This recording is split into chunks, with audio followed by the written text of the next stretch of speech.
Hey everyone, 99% of you watching aren't subscribed. Let's change that.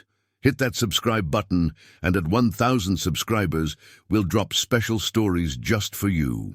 The Galactic Senate rotated in slow, dignified silence above the core star, the Concorde.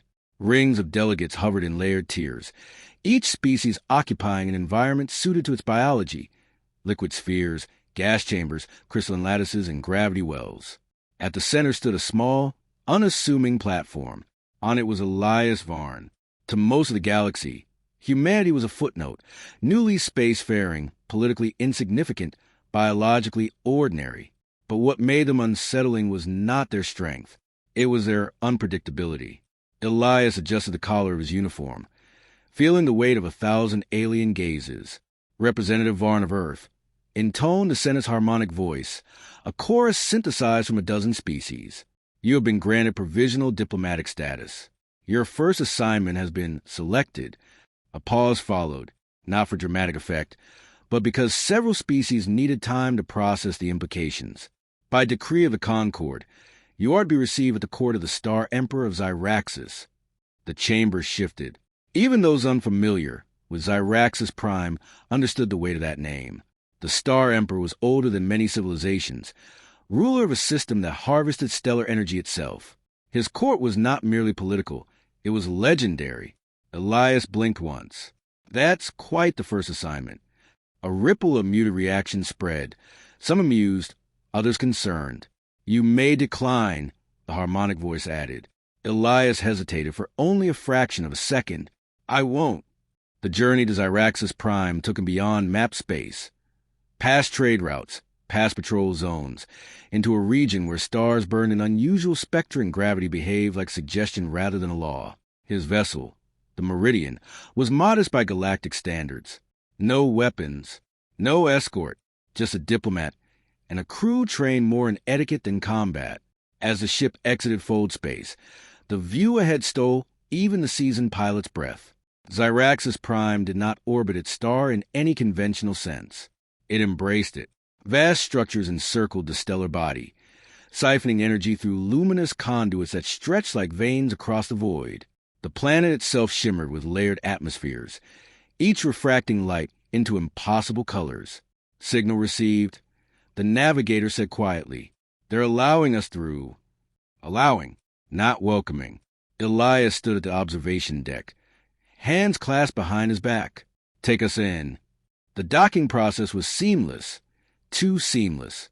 The station didn't feel mechanical. It felt aware. As Elias stepped onto Zyraxis Prime, gravity adjusted instantly to match human norms. The air composition shifted subtly, optimized for his biology. Even the lighting softened, as if the world itself had studied him in advance. "Adaptive environment," he murmured. A voice answered, not from a visible speaker, but from the air itself. "Correction, adaptive hospitality." Elias turned. The figure approaching him was tall, robed in material that seemed woven from starlight. Its form was vaguely humanoid, but its features shifted slightly with every step, never settling into a single recognizable pattern. "I am Vale," it said. Voice of the court. "You will follow." No greeting, no ceremony, just instruction. Elias nodded. "Lead the way." The palace of Zyraxis was not built. It was grown. Corridors curved organically, walls pulsing faintly with energy. Windows opened not a space, but a controlled stellar flares, contained just beyond transparent barriers. Every step felt like walking through a living entity. They passed beings of all forms, some elegant, others unsettling. None spoke to Elias, but all of them watched. "Am I expected?" Elias asked. "You are observed," Vale replied. "Not the same thing." "No," Vale agreed. The throne chamber defied scale. It stretched upward into a sky of contained plasma, where arcs of energy danced like lightning caught in slow motion. At its center, elevated upon a structure that resembled both a throne and a fusion core, sat the Star Emperor. He was vast, not merely in size, but in presence. His form radiated heat and pressure, as if reality itself bent slightly around him.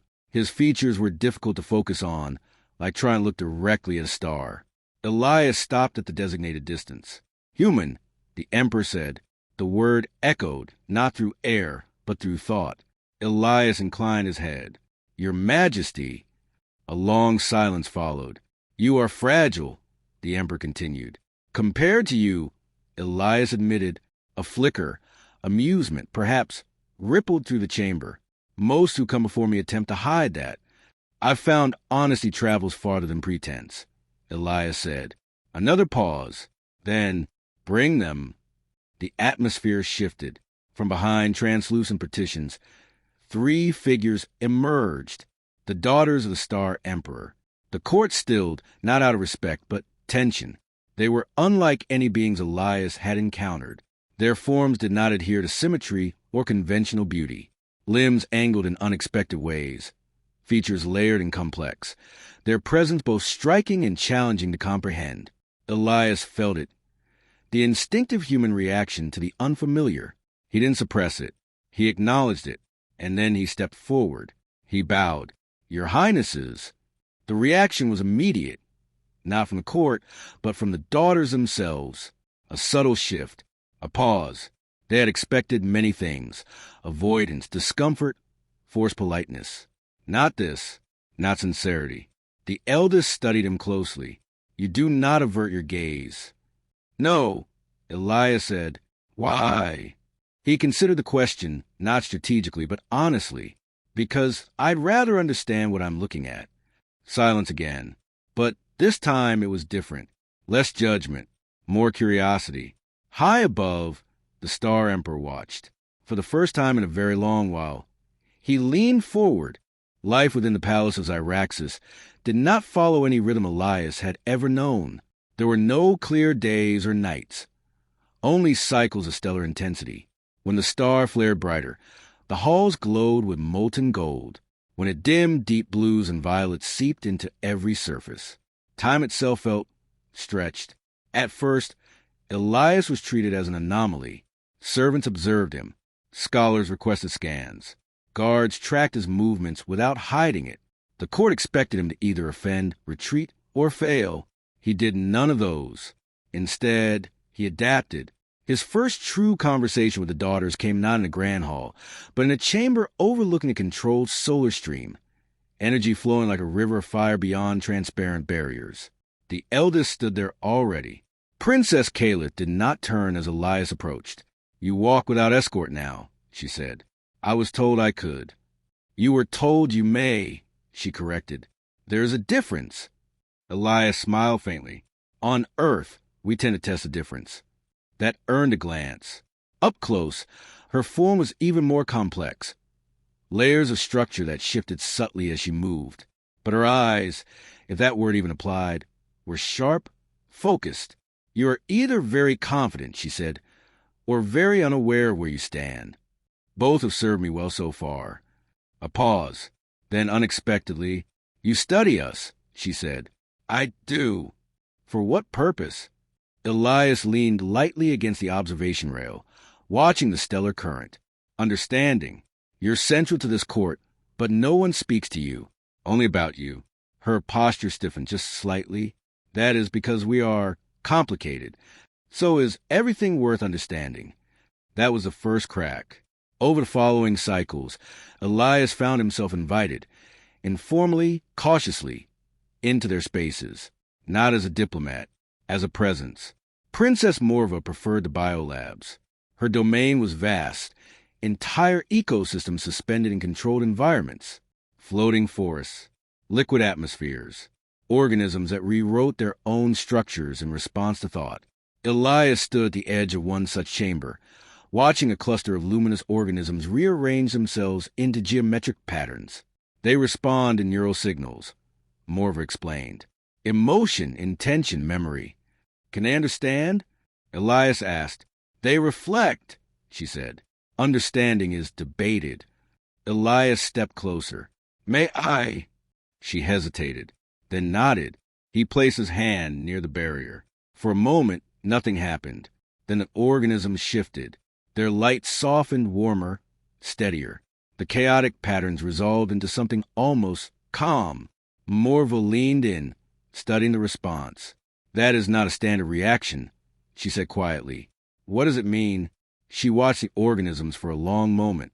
I don't know. It was the first time she had admitted that in front of him, the youngest, Princess LYSS, existed somewhere between solitude and expression. Her chambers were filled with suspended canvases, if they could be called that, fields of energy, shaped into forms that capture phenomena Elias couldn't fully comprehend. Collapsing stars, gravitational distortions, colors that seemed to exist beyond human perception. You're not supposed to be here, she said when he first entered. I've been told that before, Elias replied. She didn't look at him. And yet you continue. I find the forbidden tend to be the most interesting, that earn the faintest shift, something between annoyance and curiosity. You won't understand any of this. Probably not, Elias admitted, but I'd like to try. She studied him then, not his face, his reaction. Most who entered her space tried to interpret, categorize, or politely disengage. Elias just looked, took it in. Which one do you see first? She asked suddenly. He scanned the room, then pointed, not at the brightest or largest piece, but at one tucked partially out of view. That one. LYSS tilted her head.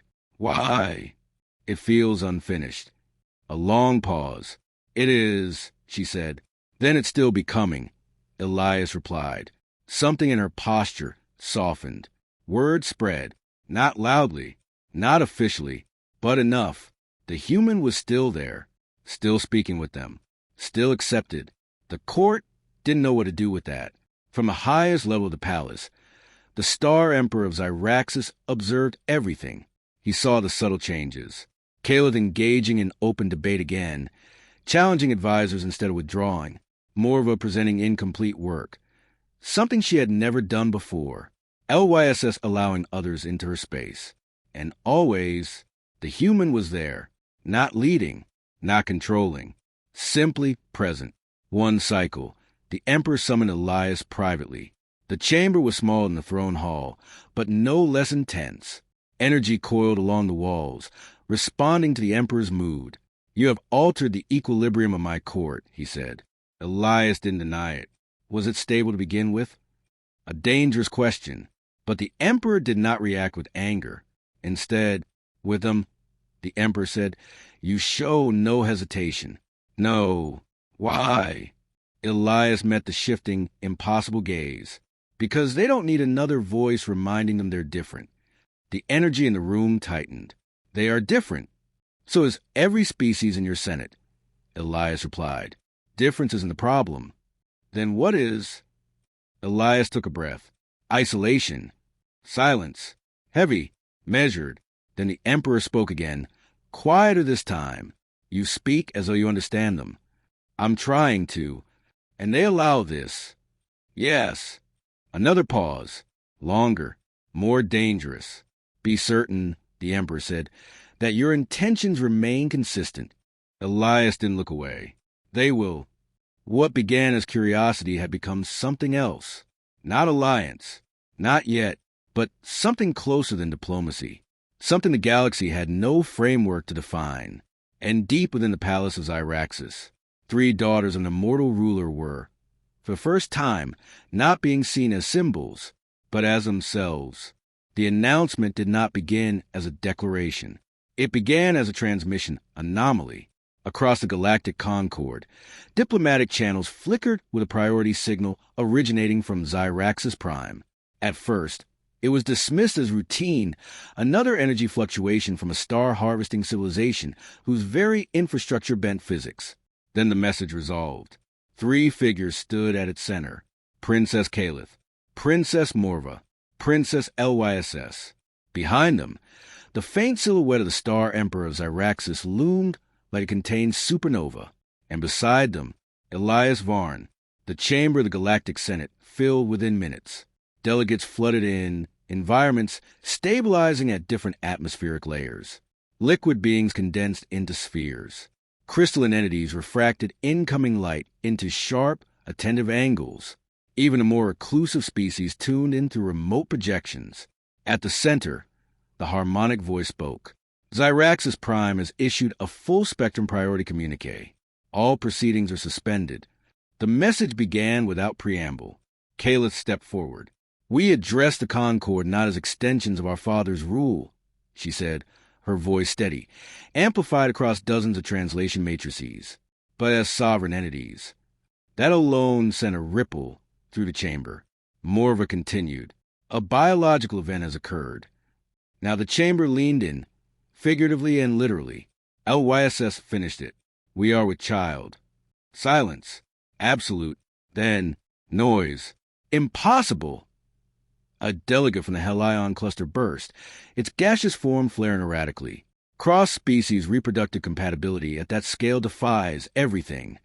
"Violation of genetic boundaries," another shouted. "This could destabilize entire ecosystems. Or redefine them," a quieter voice countered. The Senate fractured into overlapping arguments, each louder than the last. At the center of it all, Elias stood motionless. Within moments, emergency protocols activated. Scientific councils were summoned. Historical archives were accessed. Simulations began running across thousands of systems simultaneously. The conclusion came quickly. There was no precedent. Not for this. Not even close. "Explain," demanded a representative encased in a lattice of living metal. "How does a newly spacefaring species achieve what ancient civilizations could not?" All eyes turned to Elias. He stepped forward, the same way he had in the throne room, without hesitation, without spectacle. "I don't have a technical explanation that will satisfy you," he said. "That is unacceptable," the representative replied sharply. "It's honest," Elias said. A murmur passed through the chamber. Another delegate leaned forward, a being composed of layered light frequencies. "Then give us anything human." Was this intentional? Elias shook his head. "No." "Strategic?" "No." "Engineered?" "No." Frustration built. "Then what are we observing?" the harmonic voice asked.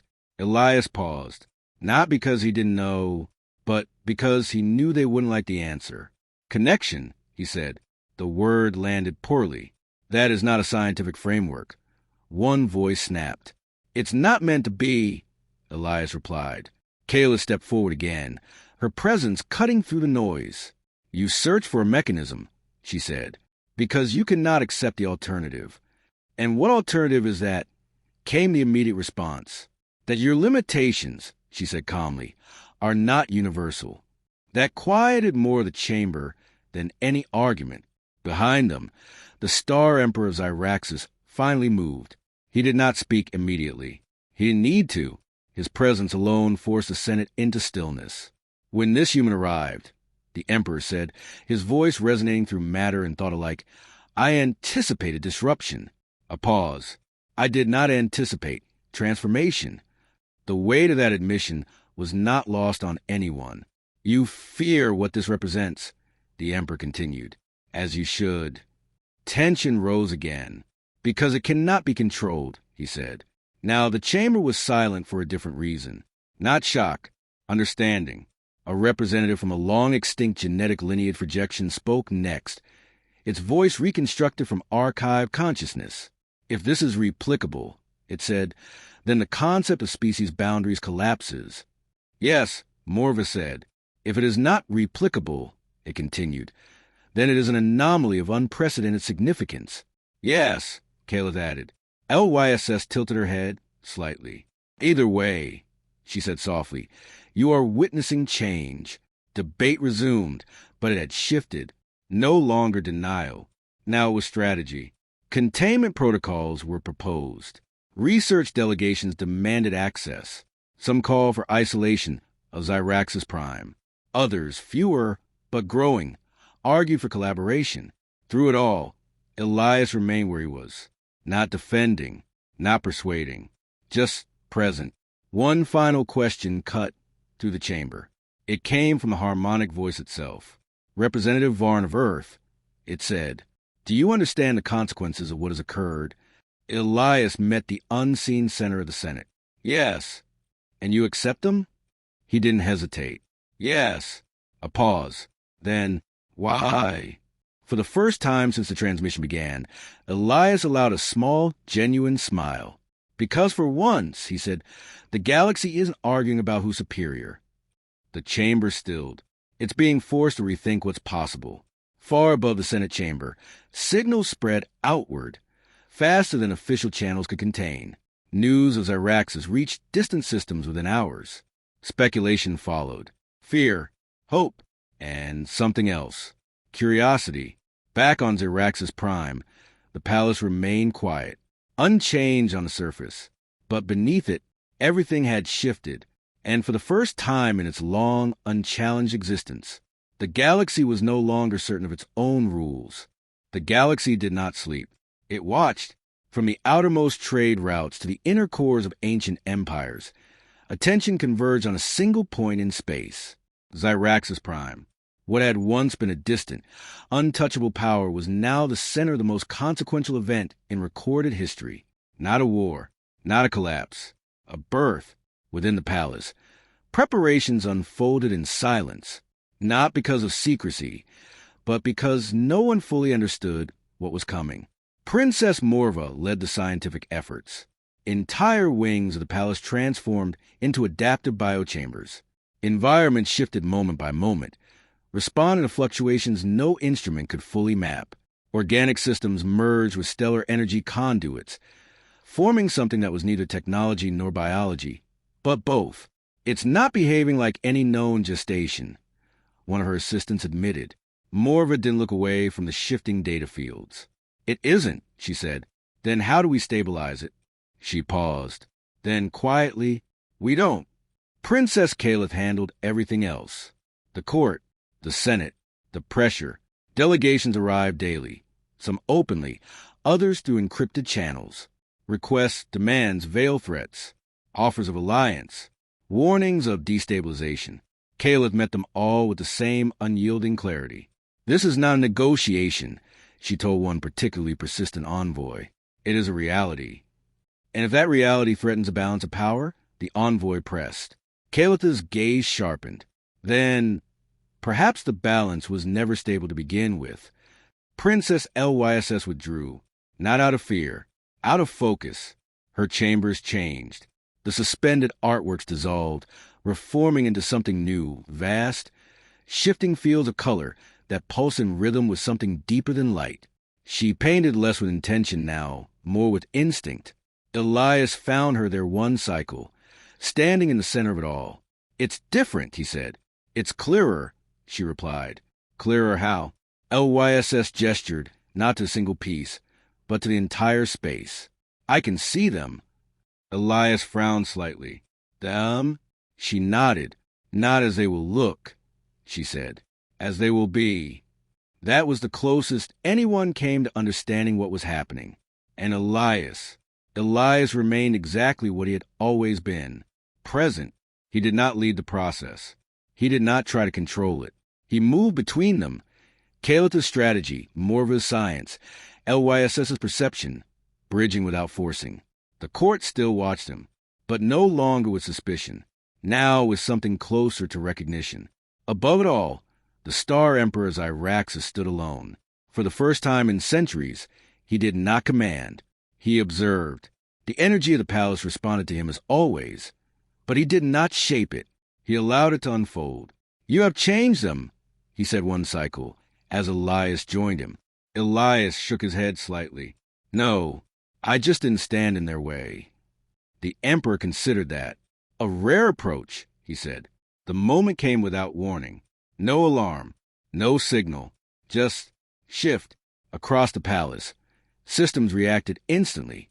Energy flows surged, then stabilized. The biochamber sealed, then opened. Light condensed into forms that defied direct observation. Morva was already there. Caliph arrived seconds later. LYSS didn't arrive. She was already standing at the center. Elias followed, and the Emperor, he appeared. What emerged was not chaos.